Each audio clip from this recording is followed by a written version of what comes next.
This may be on record the most difficult lesson in the entire book, maybe in the Old Testament, I'm not really sure. And so I congratulate you for sticking with it.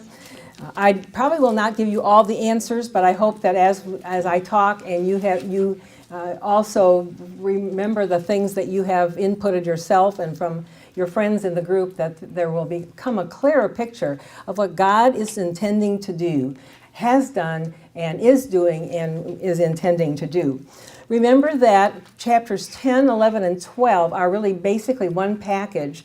They're one vision. Daniel had the vision. It was in the 3rd year of King Cyrus, and this was after the remnant had gone back to Jerusalem. Daniel had stayed in the east there, and he had a vision that really puzzled him. And so God sent a messenger. The messenger was delayed for 3 weeks while there was some supernatural warfare going on in the heavenlies. But now we see, as we begin in chapter 11, we begin to see what Daniel had seen and how it is then going to play out in history. So chapter 10 is kind of the introduction to this vision. Chapter 11 really and into chapter 12 are the details. And then finally in verse 5 of chapter 12, we find like a postscript, the understanding of how this is all wrapped up. I would like to take some time to just get our bearings, because I think one of the dangers of looking at Daniel, especially as we're so captivated by the first 6 chapters, that we don't see the connections, the threads that are running through this in a way that we don't get when we get Sunday school with Daniel and the lion's den and all of that. So let me just remind us of what we have seen in the book of Daniel so far. God is showing his sovereign, loving control of the nations, even as he's pouring out his judgment on his own people. And that's what we saw in the first chapter, where Daniel was one of a large group of people who were taken captive. He is one of the faithful remnant believers of God's people. He became a trusted official in the Babylonian Empire. And he had the ability, as God gave it to him, to interpret dreams and also to the handwriting on the wall that we saw in chapter 5.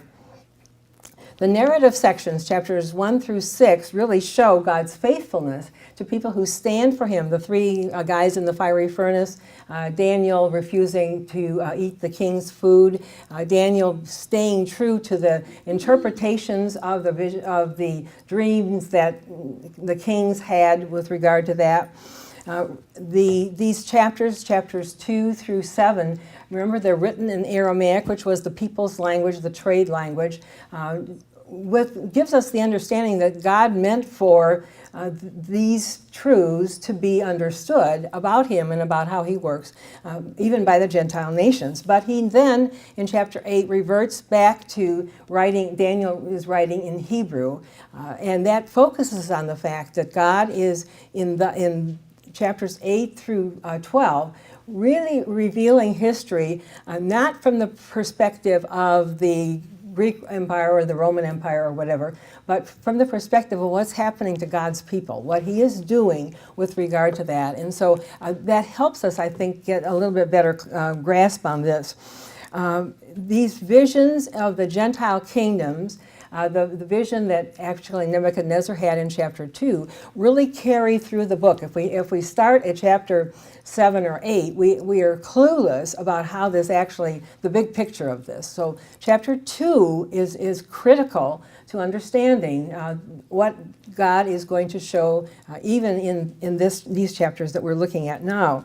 The statue, the glorious statue that Nebuchadnezzar saw, remember Daniel said, you on your bed at night were concerned about what was going to happen with your kingdom. He was a new king. And Daniel says, God has revealed to you what is going to happen in the future. And so we saw these 4 kingdoms with descending glory of the metals that were used. And they were finally demolished by this stone that was cut out of the mountain without hands, that established then a kingdom that would never be demolished, but indeed would endure forever. And that's then the grid through which we can work with chapter 7, chapter 8, and then 9, 10, and 11, 12. The episodes that Daniel recorded as the narrative, the handwriting on the wall and the fact that the Babylonian kingdom was overcome by the Medes and the Persians, that's chapter 5. That shows that even within Daniel's lifetime, there was the movement from this great Nebuchadnezzar's empire into now another kingdom. That's the kingdom, the second one that was of the statue. And Daniel then in chapter 6, when he was thrown into the lions den, he was serving now the king not of Babylon but of Persia, the second kingdom. And so as we get then into chapter 7 and following, what we see, we had first seen in chapter 2 the really big picture, this big image. But then secondly, as we look, starting in chapter 7, this vision of these beasts that are coming out of the sea, the lion and the bear and the leopard, and then this beast that was so terrible he didn't even have a name. Now we find out a little bit more about these kingdoms. They're not just the glorious ones that are made out of this shimmering metal, but indeed, remember the bear has a rib in his mouth. He's destroying people, and so we see that there are characteristics of these empires that are not just glorious as Nebuchadnezzar would have liked to have seen, but instead they are really wicked in many ways. But chapter 7 then really just, as there is also a vision of what's going on in heaven and the fact that the Son of Man receives the kingdom, all this is going on in the spiritual realities, even as Daniel is seeing these things on the horizontal level in his dreams and visions. Chapter 8 then comes a little bit closer, if we're focusing our camera lens now on some more specific things. Chapter 7 had given the 4 empires with their characteristics. Chapter 8 really has dealt only with 2 of those empires, and in fact gives specific names to Greece and Persia and to Greece in that regard. And in chapter 9 then, Daniel, having read the prophecies about the return to Jerusalem that God has promised after 70 years. Daniel is kind of almost an insert, petitions God, okay, now the people have returned to the land. You've promised that the people will return to the land. And so Daniel says to God, fulfill your promise. And God answers by not only showing that the people will go back, but that there will be an even greater thing that God does even in history that is far-reaching to us even. So we're now in today's lesson in chapters 10, 11, and 12. And one of the things that I think is interesting that our book reminded me about is that although Daniel was in Babylon because of judgment on God's people, and it had been prophesied again and again, God had said, disobedience brings disaster on the people. Yet there will also be suffering that is experienced by God's people that is not the result of God's judgment. And it's a puzzling thing to Daniel, of course. He's horrified by these visions and sees what kind of earthly rulers there will be and how this would impact the people of God. And of course, as we in this century look back on history, we realize that the Jewish people have always been at risk, have they not? There's always been something that has been against the Jewish people. Why God allows that, we don't know, but I think it helped me when I read in our workbook that suffering of God's people is not always the result of judgment. I think of our brothers and sisters who are enduring such great, terrible persecution even now in areas of the world. And it's not that God is judging them necessarily. It may be, we don't know, but this is the way that life is with evil people having control over and power that they use in wrong ways. So bottom line of this long introduction, this is an integrated book. We're not coming to chapter 11 and just saying, oh, this is so hard to understand because all of a sudden God is doing this. There's a progression with regard to how God is revealing this to Daniel, and he is giving history from his perspective, from God's perspective, and not from the history books, Herodotus and all those guys who wrote the history of that time, but indeed how God is making himself known in history. So as I've looked at this, really our chapter 11, it's not a standalone chapter. We've already seen what happens in chapter 10.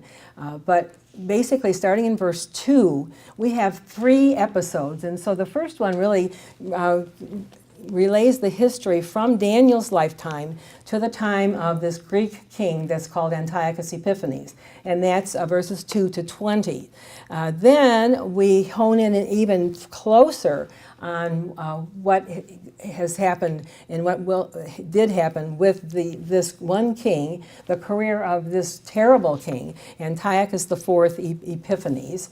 That's starting verse 21 and going through 35, yeah. And then the last section, without really even a transition, starts in 36 and goes through 45. And that seems to be, and I'll talk about it when we get there, that seems to be something that's even different from this really bad king Antiochus Epiphanes, whom we can trace through the Greek history. So apparently there's a king that is yet to come who will be doing these terrible things that are recorded in our chapter in Daniel.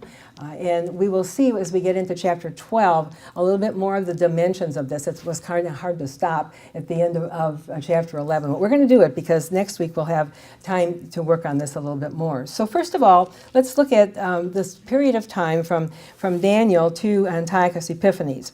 And actually, what God does is he wraps it up in very short words, doesn't he? Verse 2. Now I tell you the truth, and notice there's been a real emphasis on truth here. God is concerned with letting people know that this is not just a myth of some kind, but that this is actually what is true. He says 3 more kings will appear in Persia, and then a 4th who will be far richer than the others. When he has gained power by his wealth, he will stir up everyone against the kingdom of Greece. Stop right there, because history does record that following Cyrus, there were 3 more kings in the Greek Empire, followed by the last one, who is Xerxes, who apparently is the king that was Esther's husband. And Xerxes is Xerxes. And what we see here is that he amasses great wealth and a huge army, spends years planning this military expedition, goes against Greece but is soundly defeated. And we think that happens between chapter 1 and chapter 2 of Esther, if you studied Esther with us. Queen Vashti was deposed, and finally he comes back from this ill-fated military journey and then chooses Esther to be his queen. So about 150 years later, after this episode in Xerxes' life, then verse 3, a mighty king will appear who will rule with great power and do as he pleases. After he appears, his empire will be broken up and parceled out toward the 4 winds of heaven. It will not go to his descendants, nor will it have the power that he exercised, because his empire will be uprooted and given to others. And so here we have what we had seen in one of the other visions, this horn that comes up and the leopard that is just kind of bounds over all of this geography quickly. Within 3 years, Alexander the Great conquered from Greece all the way to the Indus River. and died in Babylon of malaria and alcoholism, moaning over the fact that he had no more worlds to conquer. In his 30s, he was. And this clearly says then that after he has appeared, his empire will be broken up and parceled out toward the four winds of heaven. He did have a couple of descendants, Alexander did, but they were all murdered in the aftermath of the workings of these four generals who finally each received a piece of the kingdom. And so there was no one in his nuclear family that would take the possession of the empire. And so 4 of his generals were then given parcels of this huge, huge empire. And as I showed you this morning on the map, the northern part, Macedonia and Greece, went to one of them. And then Turkey and that area went to another one. The ones that we are looking at here are the 2 that really had interaction with the people of God. Now, these other guys were doing their thing, the other 2, all the same time. But God's only going to focus us on the things that are relevant to his own people. Seleucus was the man, general, who received Syria and Mesopotamia, which is basically over the way Abraham came over from Haran and Ur of the Chaldees, and Persia. Seleucus was that one. And I wrote his name on the board. The people who followed him were called Seleucids. And then the person who was given Egypt and the area of Palestine was called Ptolemy, Ptolemy, and those were called the Ptolemies. And so the king of the north that we're going to track through here now is the one whose name was Seleucus, and then other names come from that. And the name of the king of the south these are descended from the general Ptolemy that received 1/4 of this kingdom.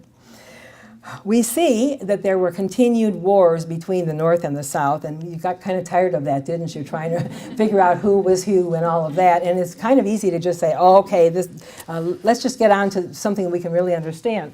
But I thought, there's no way that I'm going to be able to give all the details. I know several of you have done some really interesting research, and I'd love to talk to you afterwards. But I thought just James Montgomery Boyce, in his little book on Daniel, has his eyeglasses on verses 6 to 9 in chapter 11. Describe this. He says, this is verse 6. After some years, they will become allies. This is the north and the south. The daughter of the king of the south will go to the king of the north to make an alliance, but she will not retain her power, and he and his power will not last. It's gobbledygook to us, is it not? In those days, she will be handed over together with her royal escort and her father and the one who supported her. Then it goes on through verse 9. James Boyce has what happened in history that totally corresponds with this. Let me read this to you. It's just a short paragraph. This woman who, the daughter of the king the king of the south that goes to the north, her name was Bernice. She was the daughter of Ptolemy II, not the first guy, but his descendant, the second. It was and she married Antiochus Theos of Syria. Antiochus is a name, kind of a dynastic name that comes through in the northern kingdom. That's why we have Antiochus the Great and Antiochus Epiphanes. She married Antiochus Theos of Syria. It was a political marriage, and Antiochus actually had to divorce his first wife to accomplish it. But there was hatred and friction, as one can imagine. Bernice was poisoned, after which Antiochus remarried his first wife.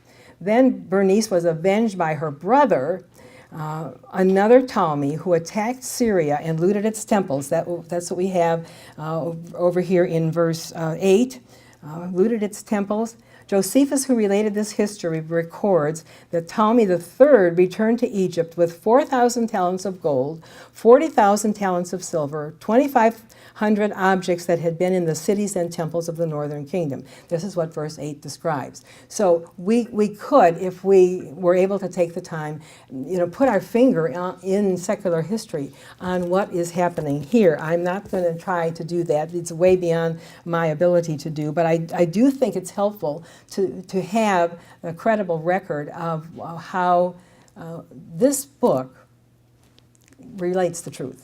This book relates the truth.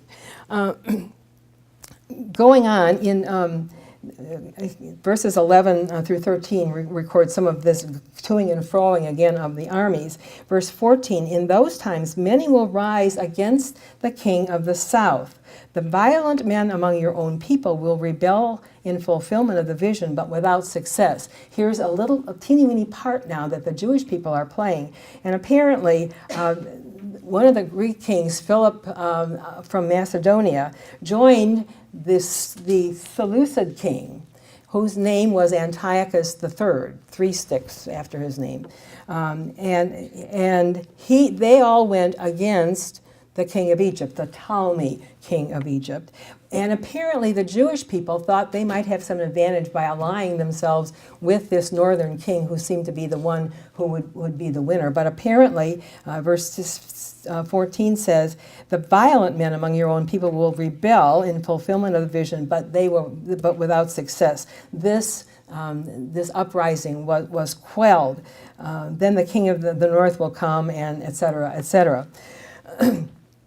So a little bit of a part that the Jewish people are playing in that verse. Verse 16 helps us. The invader, this one from the south, will do as he pleases. No one will be able to stand against him. This is a phrase we see often, don't we, in this, do as he pleases. God allows these rulers to do what they please, and it's not good.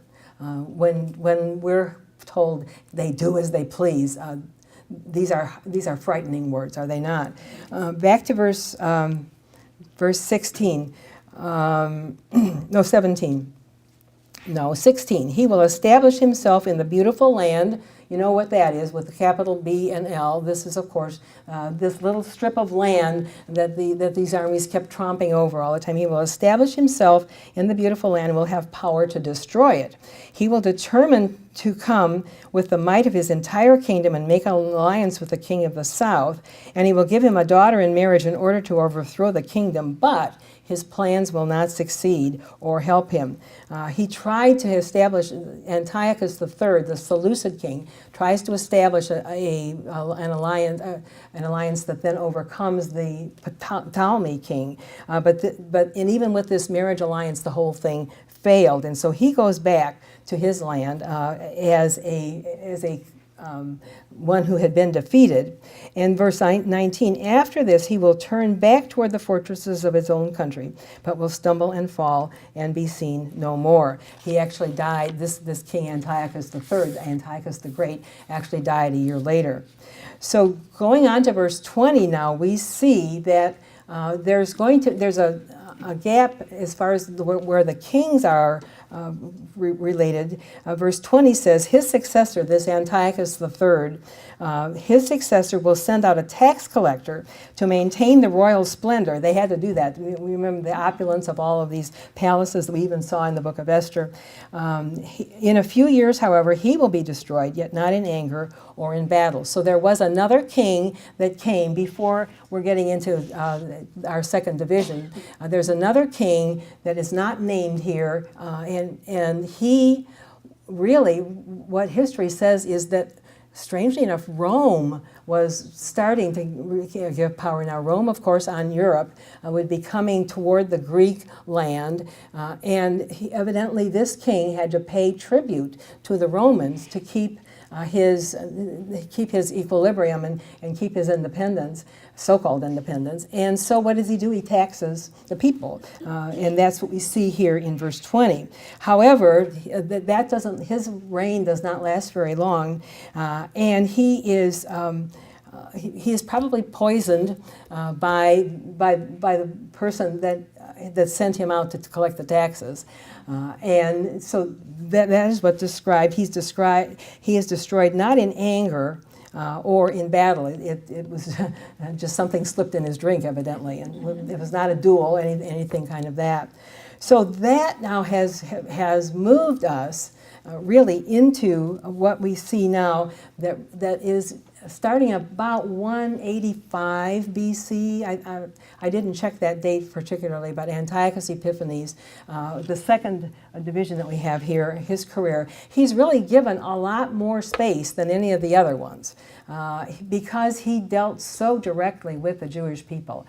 He didn't want to wipe them out, but he wanted to so persecute them that they would have to become Greeks in that regard.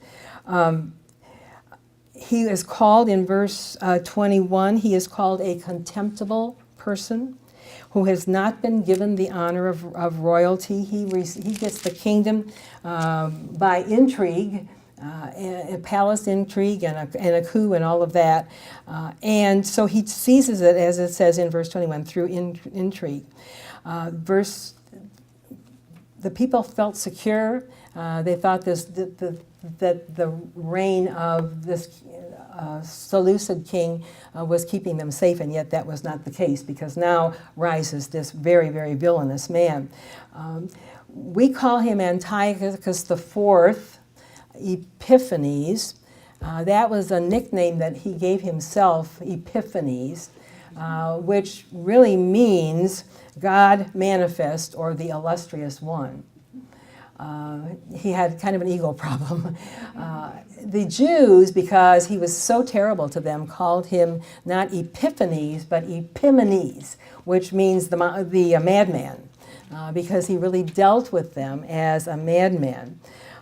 He is the same character that we saw in chapter 8, where this little horn comes up, starts really small, and then begins to grow. Chapter 8, just jot this down, we don't have time to look at it, but chapter 8, verses 9 to 12, and also 23 to 25, it comes out of the third kingdom, this little horn, and apparently now this is what describes this man that we know of now as Antiochus Epiphanes. What does he do? Well, verse 22, and an overwhelming army will be swept away before him, and both it and the prince of the covenant will be destroyed. He has a great military victory. And Prince of the Covenant, this is now Jewish vernacular, which would be the person who would be in charge of the covenant that God made with Israel. Who would that be? That would be the high priest. And so he did depose the high priest who was there because of his bloodline. And he put in place instead one of his own guys who would do what he wanted. That was, of course, very, very, very offensive to the Jews. We see some back and forth with regard to the land of Palestine. And in verse 27, the northern king, now Antiochus Epiphanes, and the king from Egypt, the Ptolemy king, they sit down at the same table. They have a peace conference, supposedly.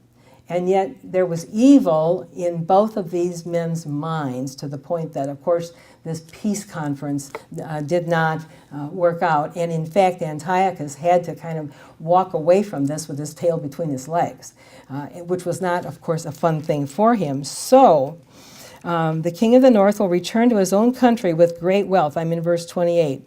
But his heart will be set against the holy covenant.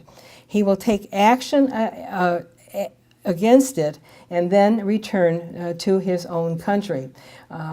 He's furious. He takes his anger out on the Jewish people.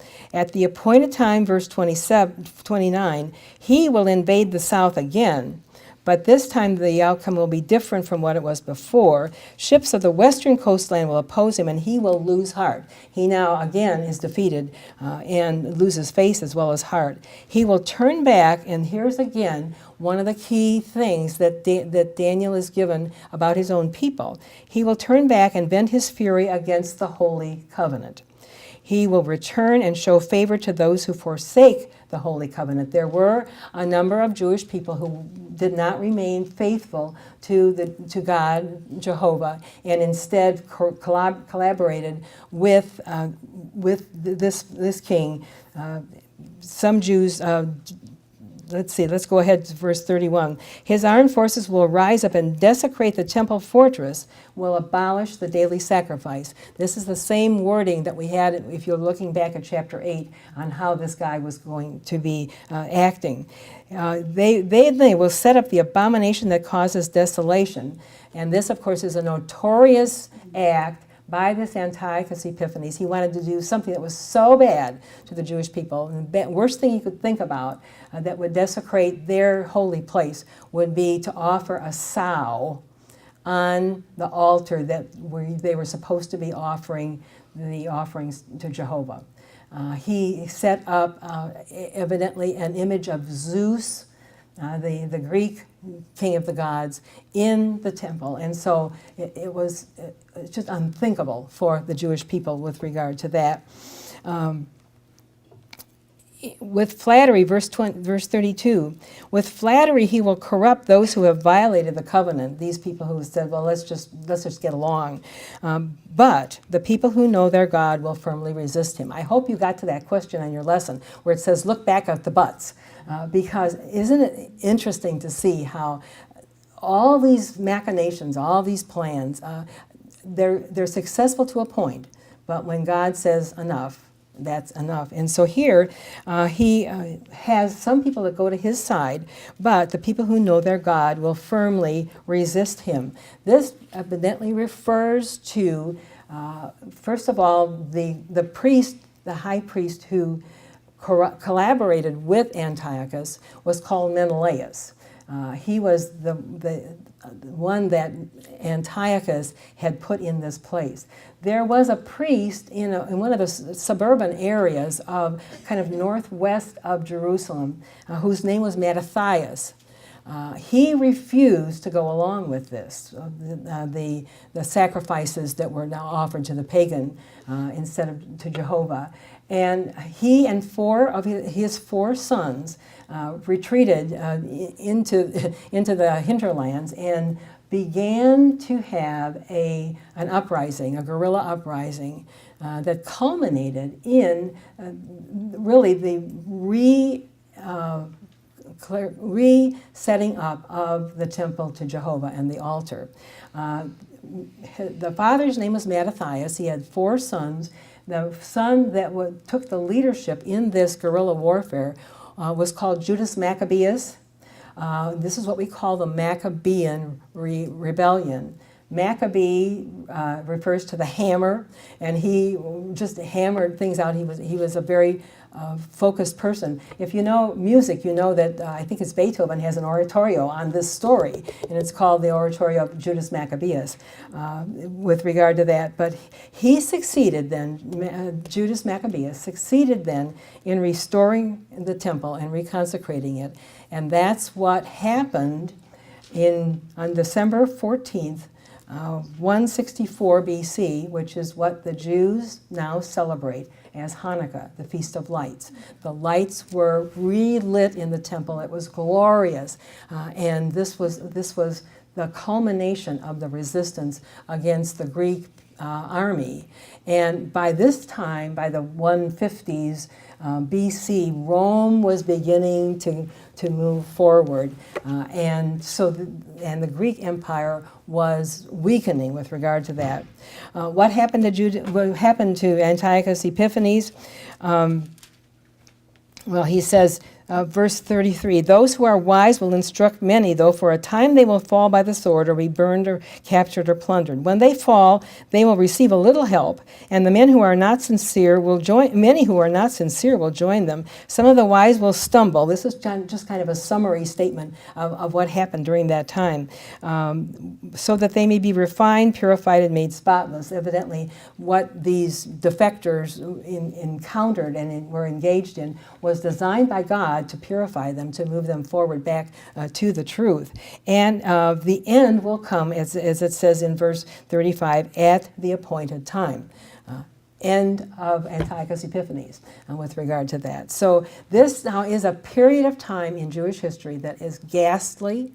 The persecution was terrible, and yet God enabled these Maccabean warriors to upset and upturn these occupying forces with regard to that, and most importantly, to renew the worship in the temple. This, of course, would be a very important thing for Daniel to know with regard to that, since he was so deliberately connected to his people.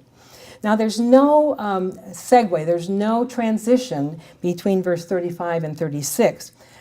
We could read this as an extension then of what happens with Antiochus Epiphanes, but as we pursue this, it sounds like we're dealing with another entity,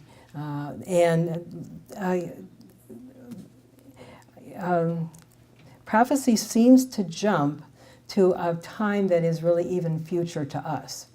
Now, there's not total agreement on this among Bible scholars, but conservative Bible scholars see this starting in verse 36 and going through actually verse 4 of chapter 12 as being this little horn that in Daniel's visions comes out of the fourth kingdom that was in chapter 7, that we, with New Testament information, would consider to be, especially from the words of Jesus, one who was against Christ, against God's people, and so given the title Antichrist.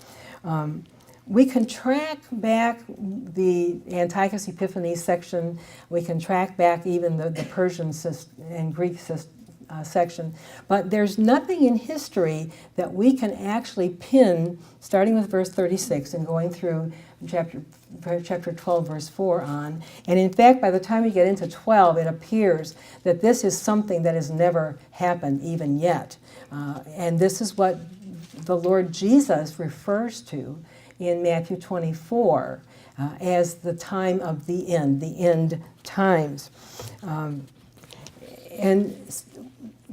We know that over the period of years, there have been many people who have been anti-Christ. There have been people who oppose Christ. But that's, and John mentions that in 1 John, that many antichrists have come, people who are against Christ, even in that first century. That's a little a, antichrist. But apparently what we're dealing with here in chapter 11 of Daniel is an individual who, as we see verse 36, he will do as he pleases. He will exalt and magnify himself above every god and say unheard of things against the God of gods. He will be successful until the time of wrath has been completed, for what has been determined must take place. And in chapter 7, it gives us a little bit more insight into the persecution that happens, particularly to the Jewish people, under this very wicked ruler who says terrible things against God. He unleashes a terrible tribulation on the earth, particularly on the Jews. But he is the one that Revelation tells us is ultimately defeated by the return of Jesus Christ. We don't get that kingdom that will endure forever, though the kingdom, the stone that's cut out of the rock without hands, until chapter 12. That's what we get for next week. We're kind of stranded here at the end of chapter 11 with regard to this this wicked ruler. Notice in verse 36, he gets to do his job, what he wants to do, until that this would be something that has been determined. And then in verse 40, we see at the time of the end, we have time features in this with regard to this, but he evidently has almost free reign to do terrible things on the earth. Verse 37, he will show no regard for the gods of his fathers or for the one desired by women. That probably means our Lord Jesus Christ, the desire of women. That was a term that was used not only before Christ came, because every Jewish woman would have loved to be the mother of the Messiah, but we think too of how wonderful it is to have him have come through a woman. So he will have no regard for the one desired by women, nor will he regard any god, but he will exalt himself above them all. Instead of them, he will honor a god of fortresses, a god unknown to his fathers. He will honor a god unknown to his fathers he will honor with gold and silver, with precious stones. And then it just goes on to say how he ruthlessly goes through and attacks. What we see in Jesus' words in Matthew 24 and what we see in Revelation completes a picture that has just begun to be sketched right here. And so Daniel is given, and I'm not going to take time to go through all of these things, because apparently this is a wide swath of armies and work that he does. We're told in the New Testament that this Antichrist deceives the people, sets himself up as a god. He's an instrument of Satan, controlled more than any other individual by Satan. And God allows him to have 7 years of time that is more carefully delineated in the New Testament. Now, we need to be careful that we're not too dogmatic especially about this last section, because we don't have historical events to tag them onto. But it does seem, as we look at the rest of New Testament Revelation, that we can put this king that is yet to come, that we can put him in the category of the Antichrist. Jesus himself refers to the one who puts the abomination of desolation, again, like Antiochus Epiphanes, but now millennia later, into, again, doing what is the most terrible thing to the Jews that could possibly happen to them, putting them and really thumbing his nose at God himself. Jesus himself talks about this. So, what do we get from this? Well, we get that God is a detailed God. I was just talking to Julie before when you all were coming in. There are things we'd like God to tell us that he doesn't. He's very, very general on some things. And yet here he's given us such accurate and minute detail. I think we have to pay attention to it. We can't just say, oh, this is too hard. And so I commend you for working through this, even though we may not know what all of the work is. As we look at our next lesson, I think we will be able to pull together even more of it. But I think we can enjoy the fact that God is active in history. He is sovereign. He is doing, his plan is in effect. It puzzles us sometimes, and yet when we see what he gave to Daniel as what was future to him, puzzling things for Daniel, we're no better than Daniel himself as far as being puzzled. Remember that this is God's view of history. God is pulling back the curtain. He's revealing his plans. He is demonstrating that he's in charge. His plans and his purposes are good. Evil is real, and God allows it for his purposes. But those who trust in him will always be vindicated. Daniel and the first 6 chapters let us know about that. Let's pray. Lord, thank you that you give details when you know it's important.